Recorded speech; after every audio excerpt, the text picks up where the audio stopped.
नमस्कार, राज्यसभा टेलीविजन के खास कार्यक्रम विशेष में आपका स्वागत है। मैं हूं कुर्बान अली। विशेष में आज हम बात करेंगे देश में चुनाव सुधारों के बारे में। अगले आधे घंटे में दिखाएंगे चुनाव सुधार के लिए अब तक क्या क्या कोशिशें हुई, साथ ही ये भी बताएंगे कि क्या लोकसभा के साथ ही सभी राज्यों की विधानसभाओं के चुनाव संपन्न कराए जा सकते हैं।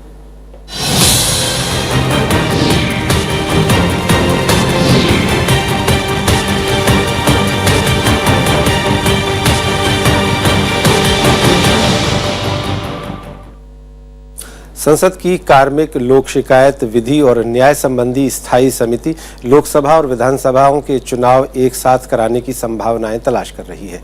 जानकार मानते हैं कि सरकार चाहे तो संविधान के प्रावधानों के तहत इस पर फैसला ले सकती है, लेकिन व्यवहारिक मुश्किलें इतनी हैं कि इसे पूरा कर पाना लगभग नामुमकिन मालूम पड़ रहा है।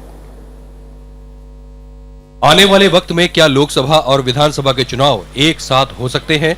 ये सवाल इसलिए उठा क्योंकि संसद के कार्मिक लोक शिकायत विधि और न्याय संबंधी स्थायी समिति इस पर विस्तृत रिपोर्ट तैयार कर रही है। इसके लिए विभिन्न राष्ट्रीय, क्षेत्रीय और मान्यता प्राप्त दलों से सुझाव मांगे गए हैं।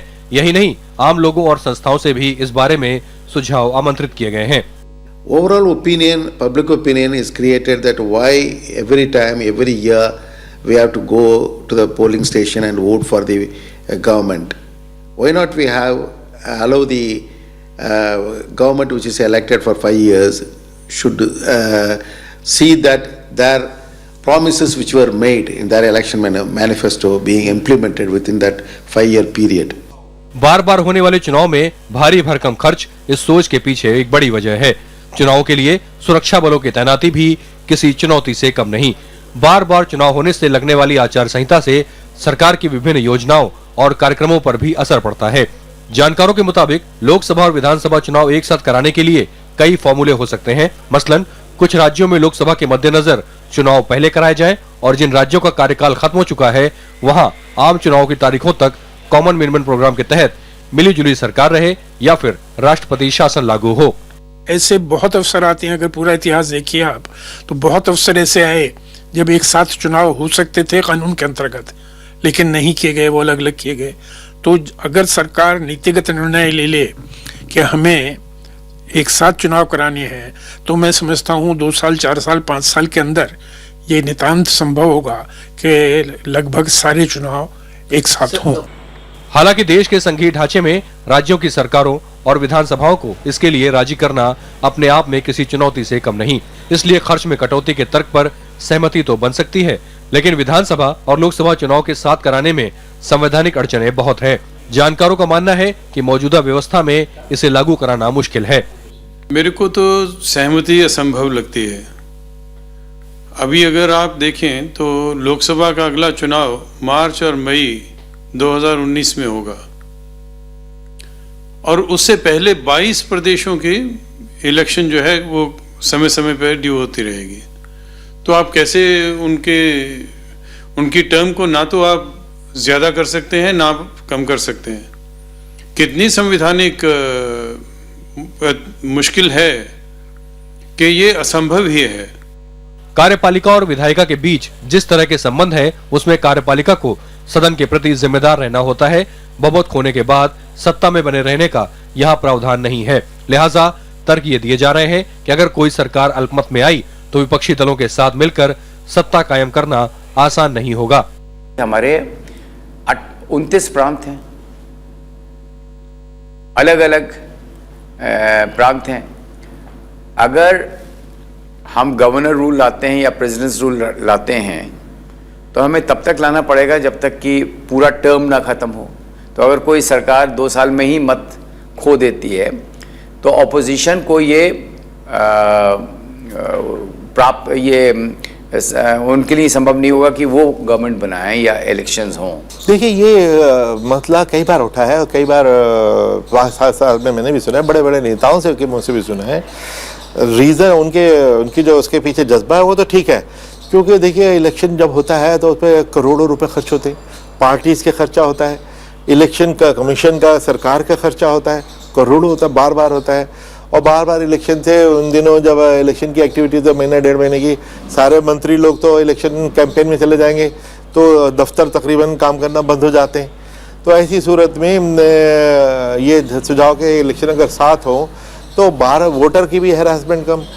दूसरा तर्क यह भी है कि अगर राज्यों में सरकार गिरने के बाद लंबे समय तक राष्ट्रपति शासन रहता है तो तकनीकी तौर पर केंद्र सरकार का दखल बढ़ जाएगा। हालांकि 1967 तक लोकसभा और विधानसभाओं के चुनाव साथ साथ होते रहे, लेकिन 1968 और 1969 में कुछ राज्यों की विधानसभाओं के भंग होने पर यह सिलसिला टूट गया। गठबंधन सरकारों का दौर तेज होने के बाद से तो इस पर विचार होने भी कम हो गए। संसद की स्थायी समिति रिपोर्ट तो तैयार कर रही है, लेकिन समिति के सदस्य ही इस कदम से सहमत नजर नहीं आ रहे। प्रणब गोस्वामी के साथ मोहम्मद फातेह टीपू, राज्यसभा टीवी। लोकसभा और देश की सभी विधानसभाओं के चुनाव अगर एक साथ कराए जाएं तो चुनावों पर होने वाले खर्च और समय की काफ़ी हद तक बचत हो सकती है, लेकिन संवैधानिक अड़चन और राजनीतिक दलों के बीच आम सहमति नहीं होने की वजह से ऐसा हो पाना काफ़ी मुश्किल है। भारतीय संविधान के मुताबिक विधानसभा और लोकसभा का कार्यकाल 5 साल का होता है।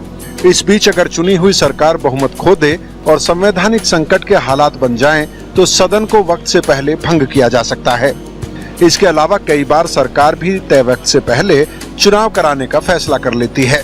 कानून के मुताबिक सदन भंग होने के 6 महीने के अंदर नए चुनाव हो जाने चाहिए। हालांकि यह अवधि बढ़ाई भी जा सकती है। 2014 के लोकसभा चुनाव पर करीब 3,500 करोड़ रुपए का खर्च आया था। 2009 के लोकसभा चुनाव में यह राशि 131% ज्यादा है। 2009 में लोकसभा चुनावों पर करीब 1100 करोड़ रुपए खर्च हुआ था। इसी साल राज्य विधानसभा चुनाव कराने का सरकारी खर्च करीब 900 करोड़ रुपए था। इसके अलावा राजनीतिक दलों को जो पैसा खर्च करना पड़ा वो अलग। हर राज्य में विधानसभा चुनाव कराने के लिए सरकारी मशीनरी, सुरक्षा और बाकी इंतजामों पर अलग से खर्च करना पड़ा है। जानकारों का मानना है कि सभी राज्यों के विधानसभा के चुनाव लोकसभा के चुनाव के साथ करा लिए जाएं तो धन और समय की बहुत हद तक बचत हो सकती है। ये जो विचार किया जा रहा है, जब तक आपका अमेरिकन पैटर्न पर सेपरेशन ऑफ पावर्स ना हो और जब तक कि एग्जीक्यूटिव डिपेंडेंट नहीं है लेजिस्लेचर पर कि उनका विश्वास प्राप्त हो, तब तक गवर्नमेंट चलती रहे, तब तक ये सब संभव नहीं है। 1951 में देश में पहला आम चुनाव हुआ। उस वक्त सभी विधानसभाओं के लिए साथ में ही चुनाव कराने की व्यवस्था की गई, लेकिन भारी बर्फबारी के चलते जम्मू कश्मीर और हिमाचल प्रदेश की जनता ने इन चुनावों में हिस्सा नहीं लिया। हिमाचल प्रदेश में लोकसभा और विधानसभा चुनाव फरवरी 1952 में कराए गए। राजनीतिक वजहों से जम्मू कश्मीर लोकसभा के लिए पहली बार हुए चुनाव में हिस्सा नहीं ले पाया। जम्मू कश्मीर के लोगों ने पहली बार 1967 में वोट डाले। हालांकि देश में 1967 तक लोकसभा और विधानसभाओं के चुनाव साथ साथ होते रहे, लेकिन बाद में राजनीतिक वजहों से कुछ राज्यों में विधानसभा भंग कर दी गयी। लोकसभा को भी कार्यकाल पूरा होने से पहले ही 1970 में भंग कर दिया गया। इसके बाद देश भर में लोकसभा और विधानसभा चुनाव कभी साथ नहीं हो पाए। हर साल औसतन 5 राज्यों में चुनाव होते हैं। कई राज्यों में विधानसभा का कार्यकाल 2019 में प्रस्तावित लोकसभा चुनाव से काफी पहले या बाद में खत्म होगा। ऐसे में राज्य विधानसभाओं और लोकसभा के कार्यकाल में समानता रख पाना मुश्किल ही नजर आता है। इसके लिए राजनीतिक इच्छा शक्ति और आम सहमति जरूरी है। जैगम मुर्तजा, राज्यसभा टीवी। चुनाव सुधार के एजेंडे में राजनीतिक पार्टियों को मिलने वाले चंदों का हिसाब किताब लंबे समय से शामिल है। देश में पार्टी फंडिंग को लेकर कई बार सवाल उठते रहे हैं। चुनाव आयोग, सिविल सोसाइटी से लेकर खुद राजनीतिक पार्टियों ने भी इससे सहमति जताई है। हाल ही में विधि आयोग ने ये सिफारिश की है कि इस दिशा में ठोस पहल दरकार है। देश में राजनीतिक पार्टियों के साथ कॉर्पोरेट गठजोड़ की बहस पुरानी है। जानकारों का मानना है कि चंदा देने वाला तबका सत्ताधारी पार्टियों से लाभ उठाने की हालत में पहुंच जाता है। लिहाजा न सिर्फ सिविल सोसाइटी बल्कि राजनीतिक पार्टियों के बीच भी डोनेशन में पारदर्शिता लाने की मांग होती रही है। हाल ही के दिल्ली चुनाव में आम आदमी पार्टी को मिले चंदे को लेकर बड़ा राजनीतिक घमासान हुआ, लेकिन वो नीतिगत बहस में तब्दील नहीं हो पाया। जानकार मानते हैं कि पॉलिटिकल फंडिंग चुनावी प्रक्रिया में भ्रष्टाचार की सबसे बड़ी वजह है। जो पॉलिटिकल फंडिंग है, चाहे लोग कितना कह लें, पर पॉलिटिकल फंडिंग जो होती है तो उस पर फिर सरकार जो है निर्भर हो जाती है उन व्यक्तियों के ऊपर जिन्होंने उसको फंड्स दिए और जिसके आधार पर वो रूलिंग पार्टी। हर चुनाव में करोड़ों रुपए खर्च होते हैं, लिहाजा राजनीतिक पार्टियों को खर्च के लिए चंदे का सहारा लेना पड़ता है। लेकिन चुनाव आयोग को सौंपे हलफनामों पर गौर करें तो पार्टियों को मिलने वाले चंदे का 70 से 80% हिस्सा नकद होता है, जबकि चेक या बैंक ड्राफ्ट का हिस्सा बेहद छोटा। आयकर नियम के मुताबिक 20,000 रुपए से कम चंदे में डोनर का नाम गुप्त रखा जा सकता है। देखिए, इंद्रजीत गुप्ता कमेटी का और कई कमेटीज का पहले यह रहा कि स्टेट फंडिंग ऑफ इलेक्शन अगर हो तो सिर्फ काइन में होने चाहिए। कुछ जैसे उनको अभी फिलहाल अभी भी देते हैं, दूरदर्शन और ऑल इंडिया रेडियो पे इन पार्टीज को फ्री टाइम मिलता है। इलेक्टोरल रोल की कॉपी फ्री मिलती है, उसकी भी अच्छी खासी कॉस्ट होती है। तो टैक्स के कंसेशन होते हैं, ये भी एक सब्सिडी है। राष्ट्रीय पार्टियों के चंदे का विश्लेषण करें तो बीते एक दशक में लोकसभा चुनाव के दौरान राष्ट्रीय पार्टियों के चंदे में 418% का इजाफा हुआ है। 2014 के लोकसभा चुनाव में बीजेपी को सबसे ज्यादा 588 करोड़ रुपए, कांग्रेस को 350 करोड़ रुपए, एनसीपी को 78 करोड़ रुपए, बीएसपी को 77 करोड़ रुपए मिले। राष्ट्रीय पार्टियों ने इस चुनाव में 1308 करोड़ रुपए खर्च किए। बीते चुनाव के मुकाबले ये 50% ज्यादा था। बड़ी पार्टियों और छोटी पार्टियों को मिलने वाले चंदे और चुनाव के दौरान होने वाले खर्च में बड़ा अंतर है, लिहाजा चुनाव आयोग के अलावा विधि आयोग ने भी इस अंतर को पाटने की जरूरत पर जोर दिया। हम ये जानते हैं कि करोड़ों रुपए खर्च होते हैं और हम पकड़ धकड़ करते रहते हैं। उसकी वजह से हमने नेताओं का, इलेक्शन लड़ने वालों का जीना हराम तो क्या हुआ है, लेकिन उसके बाद अगर समस्या हल हो जाए तो अच्छी बात है, लेकिन समस्या भी हल नहीं हो रही। क्योंकि सुनने में आता है कि जी हमने तो 5 करोड़ की 10 करोड़ की पकड़ सकते हो तो पकड़ लो। अब पकड़ने के पीछे से सबूत चाहिए, सबूत तो होता नहीं, कि वो ब्लैक मनी होती है, रात के अंधेरे में जाके पैसे बांट दिए। अभी आप 20,000 रुपये तक कैश कर सकते हैं, उसके ऊपर ही चेक की ज़रूरत पड़ती है। और अगर आप सब पार्टीज़ के फंड्स देखेंगे तो 80% फंड्स वो है जो 20,000 के नीचे हैं। अब कहाँ से आए, कैसे आए, तो वो एक तो political funding is the biggest source of corruption. चंदा देने वाले लोगों की सत्ता में बढ़ते प्रभाव को देखते हुए फंडिंग प्रक्रिया में पारदर्शिता की वकालत कई संस्थाओं ने की है। इसके लिए स्टेट फंडिंग का भी विकल्प सुझाया जा रहा है। स्टेट फंडिंग का मतलब चुनाव का सारा खर्च सरकारी खजाने से होना है, लेकिन राजनीतिक पार्टियों के बीच इस मुद्दे पर व्यापक सहमति नहीं बन पाई। इसके तरीके को लेकर जानकारों के बीच मतभेद है। दिसंबर 1998 में इंद्रजीत गुप्ता समिति ने स्टेट फंडिंग पर अपनी रिपोर्ट सौंपी, जिसमें स्टेट फंडिंग की जरूरतों पर जोर तो दिया गया, लेकिन ये भी कहा गया कि पार्टियों को रकम देने के बदले सेवा दी जाए, यानी उम्मीदवारों के बदले पार्टियों की जरूरतों को सरकार अपने खर्चे में समेटे। खर्चे पे तो इसमें स्टेट फंडिंग इसलिए बेकार है कि अगर कोई आदमी 10 करोड़ खर्च कर रहा है और आपने पूरा 70 का 70 लाख भी आपने दे दिया तो वो 10 करोड़ खर्चा बंद थोड़ी कर देगा, वो ये 10-70 जो बचाएगा ये भी उसमें डाल देगा।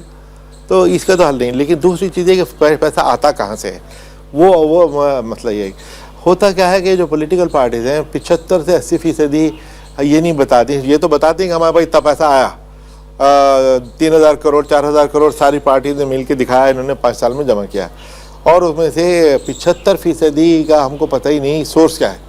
वो कहते हैं जी कैश कलेक्शन है 20,000, और 20,000 का जो रूल है ये हमारा ही रूल नहीं, ये इलेक्शन का उसका इनकम टैक्स का रूल है। नो पॉलिटिकल पार्टीज एग्रीड कि हम पॉलिटिकल पार्टी लोग पार्टी वाले कॉरपोरेट से, कॉरपोरेशन बड़े बड़े कंपनी से हम कुछ डोनेशन ले। वो लोग कहते हैं कि आप जरूर आपका अगर देश के लिए इतना बड़ा भक्ति है तो आप वो पैसा ट्रांसपोर्ट दीजिए, हम उसमें से लेंगे, लेकिन हम नहीं चाहते कि आपका पैसा हमारा इंडिविजुअल पॉलिटिकल पार्टी और इंडिविजुअल कैंडिडेट को आप दे।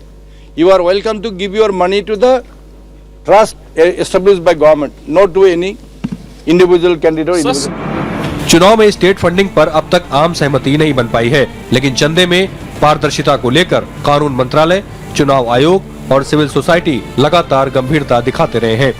राजनीतिक पार्टियों का भी एक बड़ा तबका इसके समर्थन में दिखता है, लेकिन उसके बीच संजीदगी के अभाव के चलते डोनर की तमाम जानकारियां लोगों तक नहीं पहुंच पाती। विधि आयोग 20,000 रुपए से कम चंदा देने वालों के नाम भी सार्वजनिक करना चाहता है। दिलीप खान, राज्यसभा टीवी। यहाँ वक्त हो चला एक छोटे से ब्रेक का। ब्रेक के बाद हम RSTV विशेष में आगे बात करेंगे चुनाव सुधारों से जुड़े कदमों की।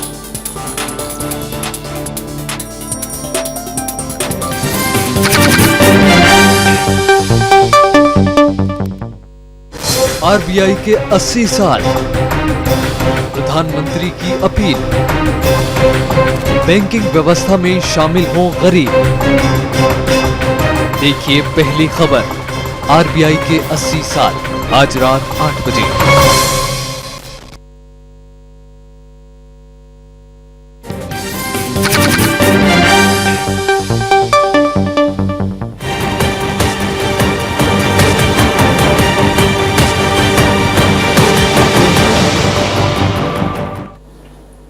ब्रेक के बाद विशेष में एक बार फिर आपका स्वागत है। 2009 के लोकसभा चुनाव के बाद पेड न्यूज पर काफी चर्चा हुई। चुनाव आयोग इस पर कड़े नियम बनाने के पक्ष में है और प्रस्तावित चुनाव सुधार की सूची में आयोग ने शामिल भी किया है। हाल ही में विधि आयोग ने भी इस पर कठोर कदम उठाने की वकालत की। इसके अलावा ओपिनियन पोल पर भी नए सिरे से विचार करने की सिफारिश विधि आयोग ने की है। मीडिया की पहुंच और रफ्तार तेज होने के बाद चुनाव की शैली भी बदली है। अब राजनीतिक पार्टियां अपनी प्रचार सामग्रियों को मीडिया में सुर्खियां बटोरने के लिहाज से तैयार करती हैं, लेकिन हर पार्टी को मीडिया के दरबार में जगह नहीं मिल पाती।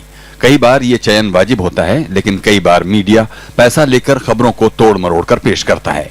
जाहिर है इसका दूसरा सिरा पैसा देने वालों के साथ जुड़ता है, यानी राजनेताओं के साथ। 2014 के आम चुनाव में पेड न्यूज के 694 मामले सामने आए। कुल मिलाकर आयोग ने 3053 नोटिस इस मामले में उम्मीदवारों को भेजे, लेकिन कार्रवाई के नाम पर कुछ खास नहीं हुआ। हालांकि आयोग पेड न्यूज के मसले पर पहले की तुलना में सक्रिय हुआ है, लेकिन ये थम नहीं रहा। काफी हद तक रोक भी लगी है, काफी हद तक, लेकिन पूरी तरह नहीं रुकी। इसलिए इलेक्शन कमीशन ने ये रिकमेंडेशन दी है कि ये जो पेड न्यूज है इसको क्रिमिनल ऑफेंस किया जाए, 2 साल की सजा हो। अब हमारा जो इलेक्शन कमीशन का बस चलता है वो तो सिर्फ पार्टी और कैंडिडेट पे चलता है, मीडिया ओनर पे तो नहीं चलता। मीडिया वाला अभी तो बेईमानी कर रहा है, बल्कि इस केस में तो पॉलिटिकल पार्टीज की इतनी ज्यादती नहीं है जितना मीडिया हाउसेस की ज्यादती है। साल दर साल पेड न्यूज की परतें लोगों के सामने खुली हैं। 2009 के आम चुनाव में पहली बार इस पर व्यापक चर्चा हुई और उसके बाद चुनाव आयोग ने काफी सक्रियता दिखाई। आयोग का मानना है कि जन प्रतिनिधित्व कानून 1951 में संशोधन कर पेड न्यूज को अपराध करार दिया जाना चाहिए। विधि आयोग ने हालिया सिफारिश में ये कहा है कि जन प्रतिनिधित्व कानून की धारा 2 में पेड न्यूज और राजनीतिक विज्ञापन को परिभाषित किया जाए। धारा 8(3) के तहत इसे दंडनीय अपराध घोषित किया जाए। राजनीतिक विज्ञापन में नेता और मीडिया के लेन देन के विवरण साफ हों। विधि आयोग के मुताबिक इससे पैसा लेने वाले और देने वाले दोनों पर नजर होगी। चुनाव आयोग ने भी इससे पहले इन बातों को दोहराया था। आयोग पेड न्यूज को लेकर गंभीर है। हमें सभी पॉलिटिकल पार्टी ने आके एक जबान होके कहा कि साहब ये हमको ऐसा दबाते हैं कि अगर आपने पैसा नहीं दिया तो हम आपके ऐसी तैसी करेंगे, आपके रोजाना कुछ ना कुछ स्कैंडल लिखेंगे, झूठ सच लिखेंगे, और पैसा दे दो तो हम आपकी तारीफ करेंगे, और ज्यादा दे दो तो आपकी तारीफ और आपके दुश्मन की बुराई करेंगे। अगर कुछ नहीं दोगे, ईमानदार बनोगे तो हम आपके ये तो ब्लैक आउट कर देंगे। अब 10-10, 15-15 दिन कैंपेन के निकल जाए, लोगों को पता ही नहीं लगे कि आप कैंडिडेट हैं, तो नुकसान होगा। इसके साथ साथ विधि आयोग ने ओपिनियन पोल यानी जनमत सर्वेक्षण से जुड़े नियमों में बदलाव की सिफारिश की है। 255वीं रिपोर्ट में आयोग ने कानून मंत्रालय से कहा है कि ओपिनियन पोल पर पाबंदी के दायरे में प्रिंट मीडिया को भी लाया जाए। मौजूदा नियम के मुताबिक इलेक्ट्रॉनिक मीडिया पर वोटिंग से 48 घंटे पहले से ओपिनियन पोल या राजनीतिक विज्ञापन दिखाने पर पाबंदी है, लेकिन प्रिंट मीडिया को इससे मुक्त रखा गया है। जानकारों का मानना है कि प्रिंट को खुला छोड़ने की कोई वजह नजर नहीं आती। प्रिंट मीडिया के ऊपर ओपिनियन पोल्स का बैन लगाना 1 हफ्ते पहले से, इलेक्शन के 1 हफ्ते से पहले से, और जब तक इलेक्शंस नहीं हो जाते पूरे तब तक रहना चाहिए। बहुत ज़रूरी है, दोनों पर रहना चाहिए बैन, इलेक्ट्रॉनिक एंड प्रेस में। बदले दौर में मीडिया की भूमिका को देखते हुए चुनाव आयोग ने कई पहल की है। अब हर चुनाव में जिला स्तर पर निगरानी समिति गठित होती है जो पेड न्यूज की जांच करती है, लेकिन कार्रवाई नहीं होने के कारण पेड न्यूज का सिलसिला थमता नजर नहीं आ रहा। अक्टूबर 2011 में उत्तर प्रदेश की बिसौली सीट की विधायक उमलेश यादव को चुनाव आयोग ने अयोग्य करार दे दिया। पेड न्यूज के मसले पर चुनाव आयोग की ये इकलौती बड़ी कार्रवाई है। 2014 के लोकसभा चुनाव में तो राजनीतिक प्रचार और विज्ञापन इलेक्ट्रॉनिक मीडिया तक में प्रसारित हुए। वोटिंग से 48 घंटे पहले से प्रतिबंधित होने के बावजूद तकनीकी मामलों का हवाला देकर कुछ टीवी चैनलों ने इसे प्रसारित किया। चुनाव सुधार के लिए आयोग इस पर कड़े कानून बनाना जरूरी मान रहा है। प्रशांत पांडे, राज्यसभा टीवी। चुनाव कराने के तौर तरीकों को लेकर कई बहसें हुई हैं। स्थायी समिति की हालिया पहल उनमें एक अहम है, जिसमें लोकसभा और विधानसभा चुनाव साथ कराने की बात कही जा रही है। हालांकि जानकार संवैधानिक अड़चनों का हवाला दे रहे हैं। इसके साथ ही एक बहस ये भी है कि पहले से पेंडिंग चुनाव सुधारों को लागू कराने के लिए के बदले में नई किस्म की सुधारों पर चर्चा होने से पुराना एजेंडा ठंडे बस्ते में पड़ा रह जाता है। लोकसभा और विधानसभा के चुनाव साथ कराने की स्थायी समिति की पहल ने कई बहस छेड़ दी है। ये एजेंडा ना तो चुनाव आयोग के चुनाव सुधारों की सूची में शामिल है और ना ही विधि आयोग की हालिया सिफारिशों में ही इसका जिक्र है।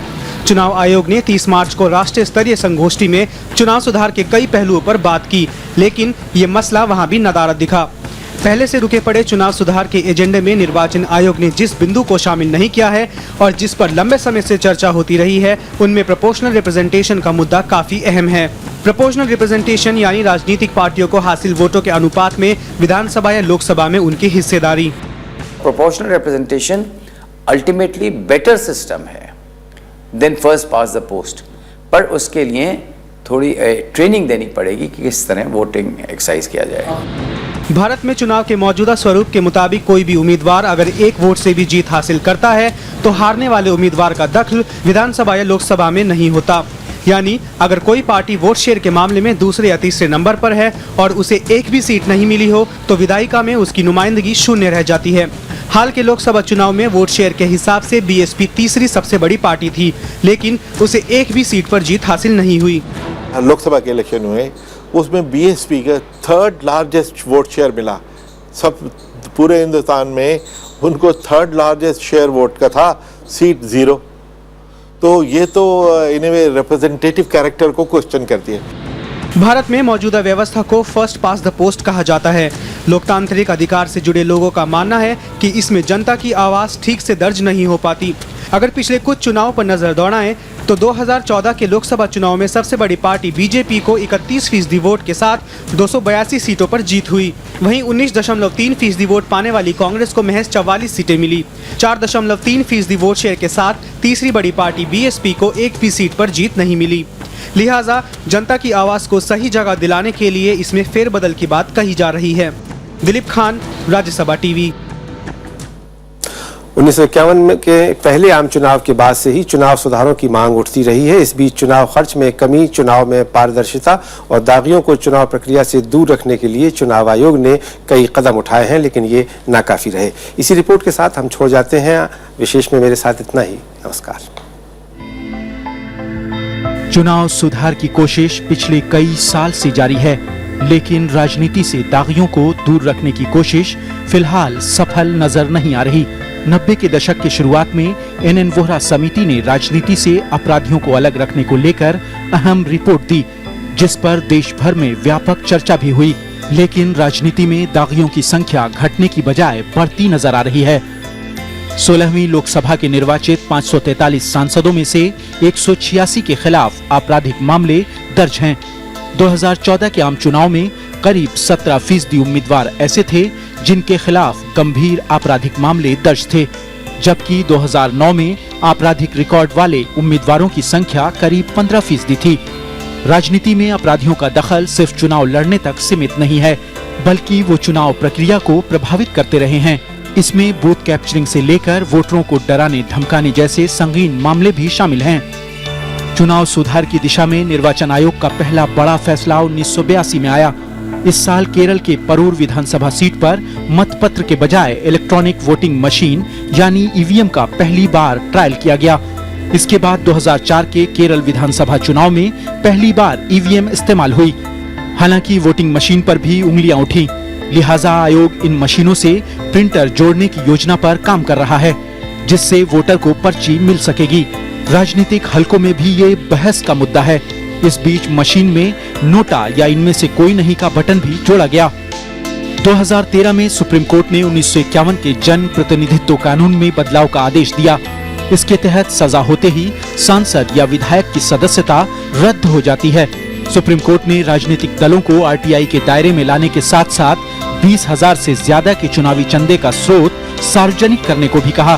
पेड न्यूज, चुनाव में अनाप शनाप खर्च, वोटरों को प्रभावित करने पर भी सुप्रीम कोर्ट ने पिछले कुछ सालों में सख्ती दिखाई है। विधि आयोग ने हाल ही में 255वीं रिपोर्ट पेश की, जिसमें चुनाव सुधार से जुड़ी तमाम सिफारिशों का जिक्र है। विधि आयोग ने एक बार फिर दोहराया कि राजनीतिक दल 20,000 रुपए से ज्यादा का चंदा देने वाले से जुड़ी तमाम जानकारी सार्वजनिक करें। साथ ही कंपनियां राजनीतिक चंदा देने से पहले अपने शेयर धारकों से स्वीकृति जरूर लें। विधि आयोग के मुताबिक पेड न्यूज अपराध की श्रेणी में आए और सरकारी विज्ञापनों पर चुनाव से 6 महीने पहले रोक लगा दी जाए। विधि आयोग निर्दलीय उम्मीदवारों के चुनाव लड़ने के भी खिलाफ है। आयोग लंबे अरसे से ज्यादा स्वायत्तता के अलावा चुनाव कानूनों का उल्लंघन करने वालों के खिलाफ कार्रवाई करने के अधिकार की भी मांग कर रहा है। संसाधनों की कमी भी एक बड़ी समस्या है। आयोग के पास अपने कर्मचारी नहीं हैं, बल्कि चुनाव के दौरान उसे सरकारी कर्मचारियों पर निर्भर रहना पड़ता है। जैगम मुर्तजा, राज्यसभा टीवी।